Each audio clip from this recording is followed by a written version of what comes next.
delivering the world to your doorstep. From breaking news to in-depth features, from politics to culture, from science to sports. Welcome to SNN Primetime News with Kennedy Lucas Patterson. Musk hits back after PM criticizes UK civil war post. Sir Keir Starmer has become embroiled in a war of words with Elon Musk, after the tech billionaire suggested that civil war is inevitable following violent unrest in the UK. The owner of X, formerly Twitter, posted the remarks on the platform, which he owns, in response to a video showing people aiming fireworks at police. The Prime Minister's spokesperson said there was no justification for Mr. Musk's comments, adding there was more that social media companies can and should be doing. Mr. Musk then replied to a post on X from the Prime Minister, in which Sir Keir said he would not tolerate attacks on mosques or Muslim communities, asking, "Shouldn't you be concerned about attacks on all communities?" Mr. Musk also shared a video of a person purportedly being arrested for offensive comments online, asking, "Is this Britain or the Soviet Union?" He also replied to a post criticizing UK policing, suggesting the police's response does seem one-sided. Justice Minister Heidi Alexander has also weighed in against Mr. Musk, who has a long history of making controversial remarks online, for his totally unjustifiable and pretty deplorable comments. Disorder has now lasted almost a week, following the fatal stabbing of 3 girls in Southport. The subsequent unrest in towns and cities across England and in parts of Northern Ireland has been fueled by misinformation online, the far-right and anti-immigration sentiment. When asked about accusations of two-tier policing in the UK, Ms. Alexander said there was a baseless assertion that does a disservice to policemen and women who go out to do their jobs and uphold the rule of law. She added social media companies had a moral responsibility to call for calm and help clamp down on misinformation. The PM spokesperson also said social media firms have a responsibility to ensure criminal activity, including from those outside the UK, is not being shared online and state actors may be amplifying misinformation. But they would not say which countries the government believes are behind the posts.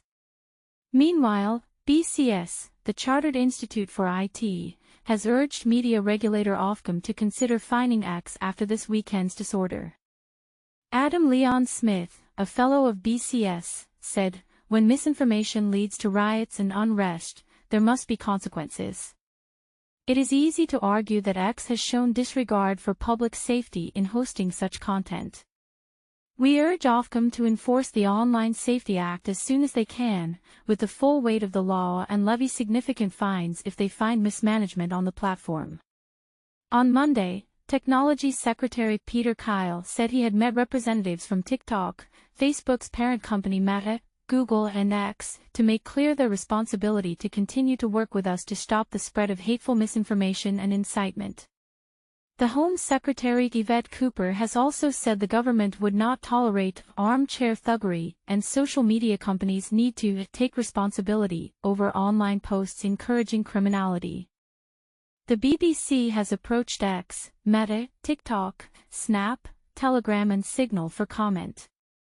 A well-placed source at Snap, the company which runs the social media platform Snapchat, told BBC News it has not been contacted by the UK government following the disorder.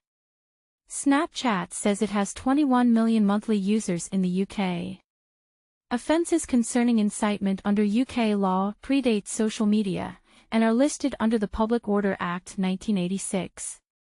This may include provoking violence and harassment, as well as engaging in rioting. The Online Safety Act, which became law in 2023 but has not yet fully come into effect, will require social media firms to take robust action against illegal content and activity, including racially or religiously aggravated offenses as well as inciting violence. The criminal offenses introduced by the Act will cover sending threatening communications online and sharing false information intended to cause non-trivial harm.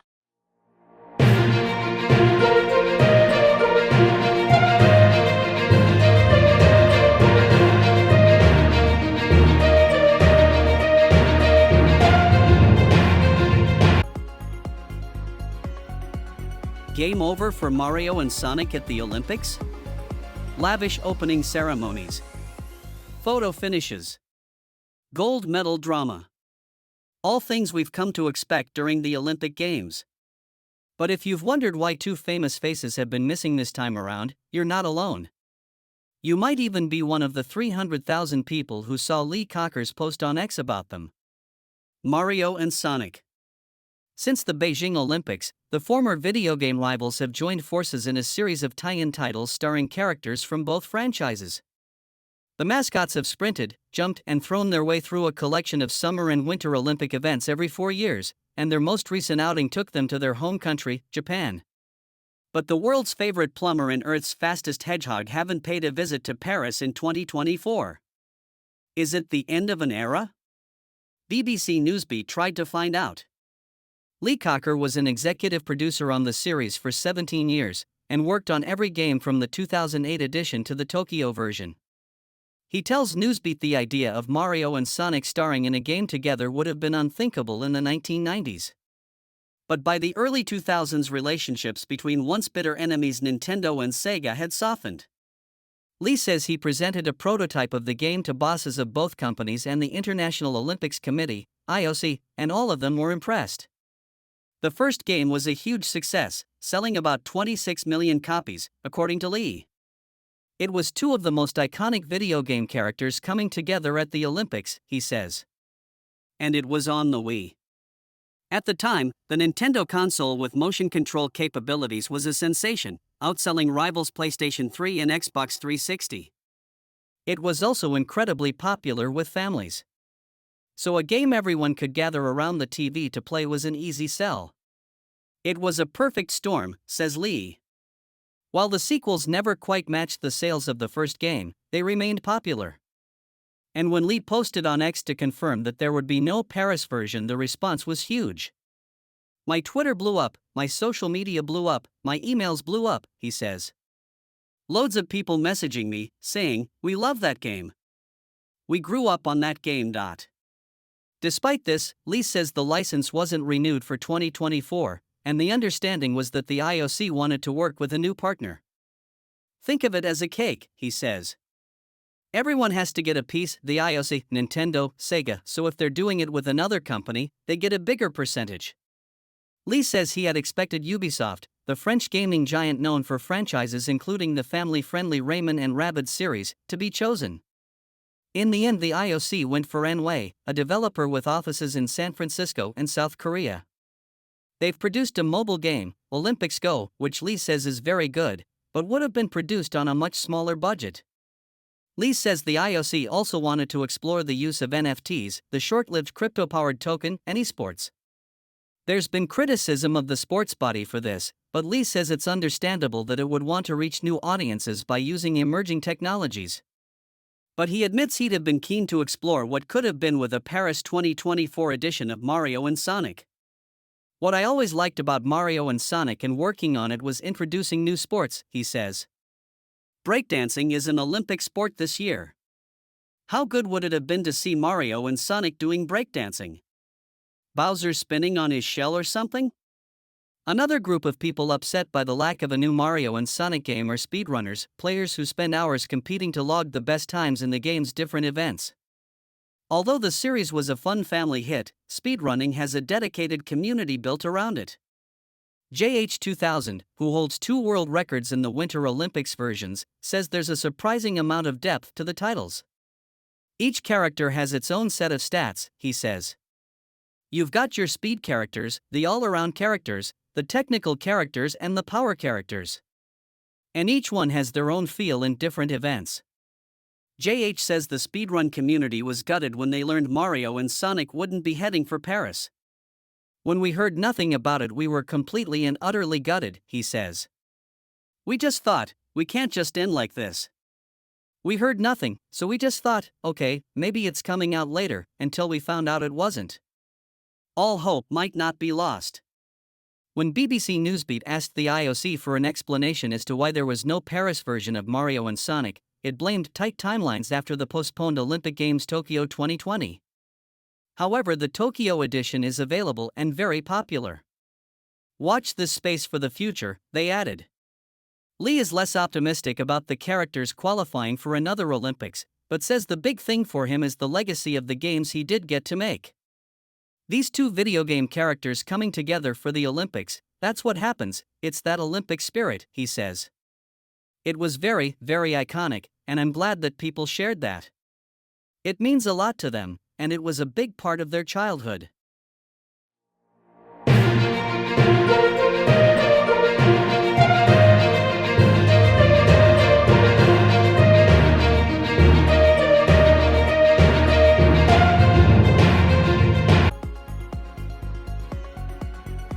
House of the Dragon Season 2 is as bleak as it gets. There's no one to root for in this nihilistic spectacle about the horrors of war, as the characters march towards annihilation. Perhaps all men are corrupt, says Sir Criston Cole in the House of the Dragon finale. And true honor is a mist that melts in the morning. It is, as his fellow concerned knight offered, a bleak philosophy, but it is one that felt fitting for a season of television primarily concerned with exhibiting the human cost of war. While the marketing campaign for the second series of the Game of Thrones prequel urged fans to declare for either Team Green or Team Black, the show's warring factions, the series itself seemed determined to make the case for neither. Its final episode concluded a season of sacrifice, of hopeful bastard dragon riders, of firstborn sons and of principles.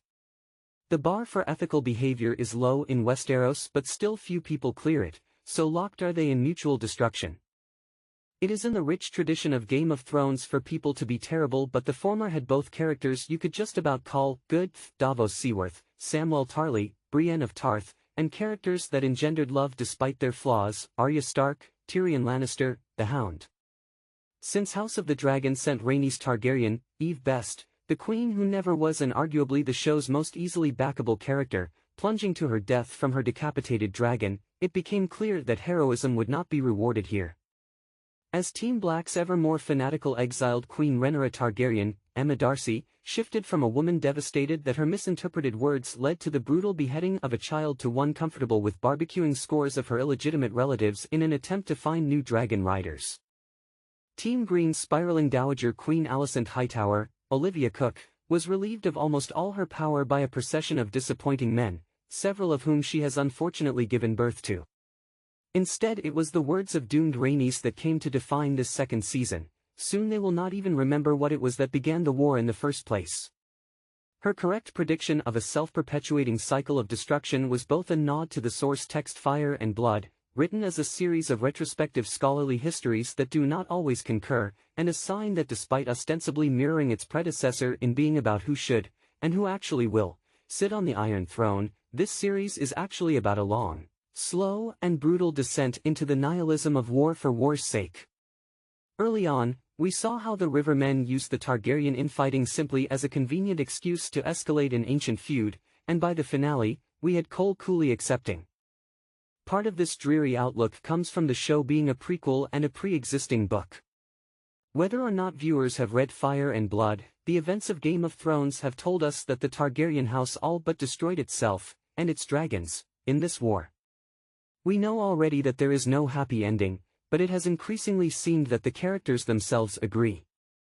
With the devastating realities of dragon warfare unveiled, it has become a conflict fought by either those who relish destruction or those who are resigned to it, with Rhaenyra falling somewhere between the two.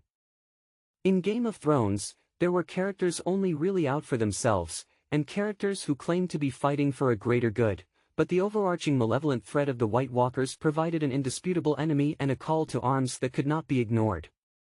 In House of the Dragon, we have a war predicated on a terrible misunderstanding, fueled first by a thirst for power and then by retaliation and vengeance, and fought using weapons of total devastation.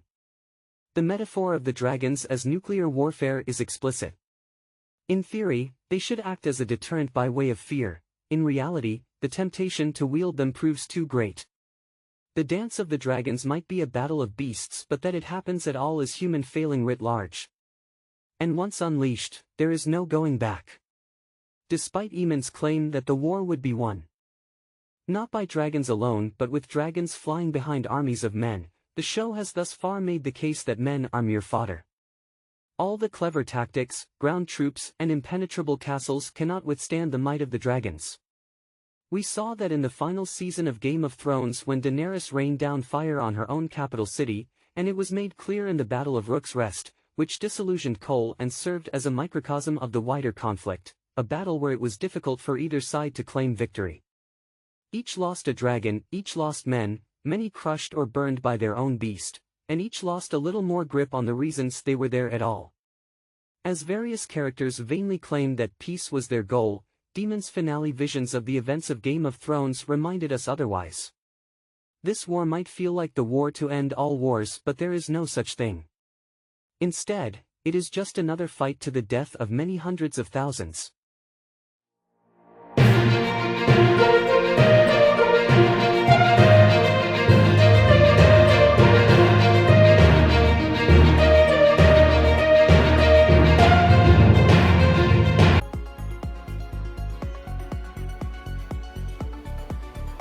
Is the U.S. really heading for recession?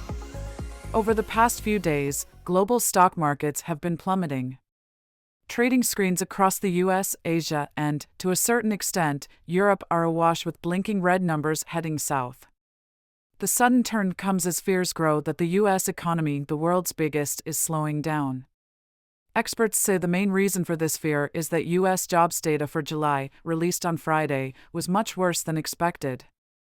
However, for some, talk of an economic slowdown or even a, whisper it, recession is a little premature. So, what did the official figures show us? As always with economics, there is good news and bad news. Bad news first. U.S. employers created 114,000 jobs in July, which was way below expectations of 175,000 new roles. The rate of unemployment also rose to 4.3%, a near three-year high, which triggered something known as the Somme Rule. Named after American economist Claudia Somme, the rule says if the average unemployment rate over 3 months is half a percentage point higher than the lowest level over the past 12 months, then the country is at the beginning of a recession. In this case, the U.S. unemployment rate rose in July, so the 3-month average was 4.1%. That compares to the lowest level over the last year, which was 3.5%. Adding to these concerns was the fact that the U.S. Federal Reserve voted last week not to cut interest rates. Other central banks within developed economies, including the Bank of England and the European Central Bank, have recently cut interest rates. The Fed held borrowing costs, but its chair, Jerome Powell, signaled that a cut in September was on the table. However, this led to speculation that the Fed had waited too long to act. A cut in interest rates means it is cheaper to borrow money, which should, in theory, act as a boost to the economy. If the jobs figures suggest that the economy is already tipping downwards, then the fear is the Fed is too late. Then, on top of all this, are technology companies and their share prices. There has been a long-running rally in their shares, fueled in part by optimism over artificial intelligence, AI. Last week, the chip-making giant Intel announced it was cutting 15,000 jobs. At the same time, market rumors suggested that rival Nvidia may have to delay the release of its new AI chip. What followed was a bloodbath on the Nasdaq, the technology-heavy U.S. index. After hitting a high only a few weeks ago, it plunged by 10% on Friday. That helped pump up the fear factor across markets, and that's where danger could lie. If stock market panic continues and shares keep plunging, the Fed could potentially step in before its next meeting in September and cut interest rates. This could happen, according to Neil Shearing, Group Chief Economist at Capital Economics, if there is a market dislocation that deepens and starts to threaten systemically important institutions and or broader financial stability. Now for the good-ish news. We are not in a recession now, according to Ms. Somme herself, inventor of the rule. She told CNBC on Monday that the momentum is in that direction. But she added, a recession is not inevitable and there is substantial scope to reduce interest rates. Others are equivocal about the jobs data. While the report was bad, it wasn't that bad, said Mr. Shearing. It is likely that Hurricane Beryl contributed to weakness in July's payrolls figure. Other data painted a picture of a labor market that is cooling but not collapsing, he said. He added that there appeared to be no increase in firings, while a modest decline in average weekly hours worked in July does not scream recession. For Simon French, chief economist and head of research at Panmure Liberum, after digesting the U.S. jobs data, it's time to take a moment. Stepping back, have we suddenly reappraised the health of the world's biggest economy? No, and nor should we. But he added, it is another data point at a time when liquidity is thin and you've got a lot of things to worry about.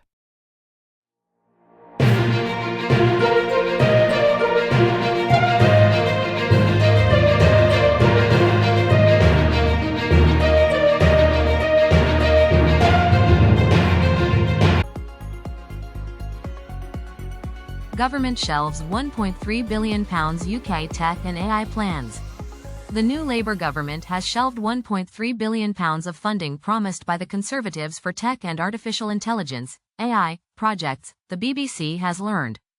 It includes £800 million for the creation of an exascale supercomputer at Edinburgh University and a further £500 million for AI Research Resource, which funds computing power for AI. Both funds were unveiled less than 12 months ago. The Department for Science, Innovation and Technology, DSIT, said the money was promised by the previous administration but was never allocated in its budget. Some in the industry have criticized the government's decision. Tech business founder Barney Hussey posted on X that reducing investment risked pushing more entrepreneurs to the U.S.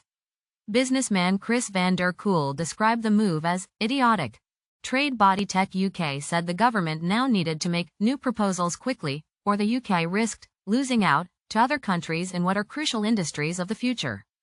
DSIT has defended its actions, though. The government is taking difficult and necessary spending decisions across all departments in the face of billions of pounds of unfunded commitments, it said in a statement. This is essential to restore economic stability and deliver our national mission for growth. It added that it remained absolutely committed to building technology infrastructure in the UK. Those affected have been notified by Secretary of State Peter Kyle. The Conservatives, though, say that under its leadership, DSIT had underspent. The future of the Edinburgh exascale supercomputer is currently unclear. The University of Edinburgh told BBC News that Professor Sir Peter Matheson, its principal and vice-chancellor, is urgently seeking a meeting Mr. Kyle following the news. There are only a small number of such immensely powerful machines in the world, with an earlier version housed in Bristol. The new funding was announced in October last year and Edinburgh University had already spent £31 million building housing for it. It was considered to be a priority project by the previous government. The machine would have been 50 times faster than any current computers in the UK, the university said at the time. Exascale will help researchers model all aspects of the world, test scientific theories and improve products and services in areas such as artificial intelligence, drug discovery, climate change, astrophysics and advanced engineering, it says on its website. A spokesperson for the university told the BBC that it has led the way in supercomputing within the UK for decades. It is ready to work with the government to support the next phase of this technology in the UK, in order to unlock its benefits for industry, public services and society, they added. Angus Robertson MSP, the Scottish Government's Cabinet Secretary for the Constitution, External Affairs and Culture, simply described the development as bad news. Sue Daly, the Director of Technology and Innovation at Tech UK, said ministers now needed to plot a new way forward. She told BBC News, investment in large-scale computers is vital for the scientific breakthroughs that will grow our economy and improve our lives. The UK had sent clear signals about its ambitions to host a new generation of computers to enable cutting-edge research, including in AI.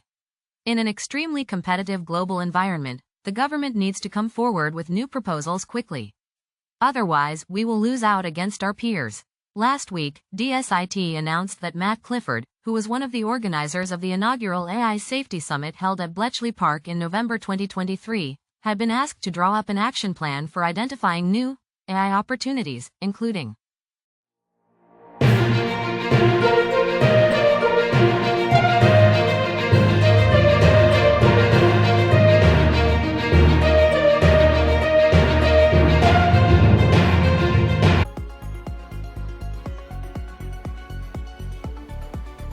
an award-winning 1,400 kilometers hike into the wilds of Eastern Europe. Running diagonally across Romania, the Via Transilvanica stitches together some of Europe's most traditional landscapes and communities, with 12 UNESCO World Heritage Sites. About a third of the way into a 23 kilometers day, I was beginning to get nervous about water. I'd refilled courtesy of the nuns in the painted monastery in the Romanian village of Suceava, but a punishing climb had quickly used up that holy hydration. Then, after about 3 hours, the forest faded away and I emerged into rolling high pasture with a magnificent view of the Bukovina highlands. According to the trail guide, this was the Poiana of Zilui, oat meadow, summer grazing, and where there were animals, there must be water. But although there were a couple of wooden shepherd's huts in the distance, there was no sign of any livestock. I turned left following the trail, and after a while it dipped into a green cleft in the ridge, harboring a couple more substantial buildings, along with a makeshift shelter that had clearly been put there for hikers. Beside it was a tap, with Upper Potobile drinking water, written on the fence. As I gratefully refilled, Cosmo appeared, a big-bellied shepherd with a gap-toothed grin. He gesticulated at the shelter. "Sit, rest." So I did, gratefully, thanking him for the water, but he was already producing a bottle of homemade apple brandy. It was barely 11 o'clock, though clearly for him it was already Palinka o'clock. I protested, but Cosmo was indicating that a glass or two would aid digestion. I was about to say that my digestion was unbothered when a plate of pork fat, sheep's cheese and raw onions appeared, courtesy of Cosmo's elderly mother. It would have been churlish not to eat, drink and make a little donation. It's not often that you get offered hospitality by a shepherd and his mother at 1,120 meters in the Carpathian Mountains. A couple of shots later and a couple of miles further on, I found it necessary to have a little lie down. I was hiking the 1,400 kilometers Via Transilvanica, which runs its rugged finger diagonally across Romania from northeast to southwest, mostly through the mountains, forests and villages of the Transylvania region. The route was launched 2 years ago. It's already the winner of a Europa Nostra Award recognizing outstanding heritage conservation initiatives, and passes through some of Europe's most traditional landscapes, rich in bears and wolves. It also ticks off 12 UNESCO World Heritage Sites and brings new life and revenue to remote rural communities that still scythe hay by hand, travel around by horse and cart, and eat food they've grown themselves. And crucially, the route also connects some 18 different ethnic and cultural regions in the rich tapestry that constitutes modern-day Romania, which is why it has been dubbed the road that unites. I'd started at its furthest northeasterly point in a region called Bukovina, famous for its UNESCO-registered painted monasteries, 16th century Bible stories painted on exterior monastery walls to teach and inspire passers-by, and for its wild landscapes. Not for nothing is the region called the Switzerland of the East. Here the trail's symbol, an orange T painted on a white circular background, quickly became my friend as I set out from Putna Monastery on gently ascending forestry tracks. This orange thread led me up into beech and conifer forests, waymarked by hand-carved kilometer stones. On my phone I had the trail guide, both with a description of the route and with recommendations of where I should stay at the end of each stage. I was alone, but I felt far from lost. My first night was spent at a guest house in Suceava, site of Monastery No. 2 and homeland of Ukrainian origin people called Hutsuls, where my host Christina filled me up with meat and potatoes. In the village of Vatra Moldovise for my second night, a stone's throw from Monastery No. 3, my host Doina prepared a leg from one of her own chickens, almost unrecognizable in texture and color from the supermarket variety. In the Habsburg era, 1690 to 1918, the village had a German origin population, and Doina's German was nearly fluent. Monastery aside, Vatra Moldovise is also known for its ancient narrow-gauge steam-hauled railway, originally used for logging, but unfortunately, for me, now only operating at weekends. My third night was in Sadova, where Elena and I communicated through Google Translate, and with the help of her son Ian, who was the local Orthodox priest. She served me trout with polenta and curd cheese, topped off with fruit-filled pancakes. Each day I started out after a hearty breakfast while the sun was still young. Setting off through villages, I was watched over by storks on rooftop chimneys, dogs bellyaching at the stranger as I passed. Each village house had its vegetable patch, orchard and chickens. Stooks of hand-cut hay haunted the lowland pastures like woolly ghosts, beyond which started magical beech woods, usually with a Via Transilvanica sign warning of bears, active after dusk. Romania's Carpathian Mountains are home to the densest brown bear populations in Europe. Fortunately, I didn't see any. I took to talking to myself out loud, just in case. I did spot some deer in the distance, but mostly it was just me in woods and meadows, listening to birds' song and breathing in great lungfuls of unblemished air. 4 days in, having sampled enough of Bukovina, I made contact with the trail's creators, an NGO called T.Elisa Social. The organization is spearheaded by 2 Romanian brothers, TBU_EU, a hardcore adventurer, and his brother Lin, who now runs it, along with his partner Anna Sikli. Their headquarters is a little campus of buildings on a hilltop near Bistria that provides accommodation, advice and catering to hikers, some 8 days into the hike. Over lunch with Sikli, the executive director and author of the trail guide, I asked how it all started. Alin and I both did Spain's Camino de Santiago and loved it, quote, she said.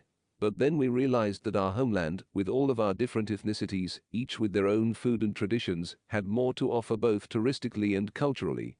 So the route was planned, and all the village mayors were contacted.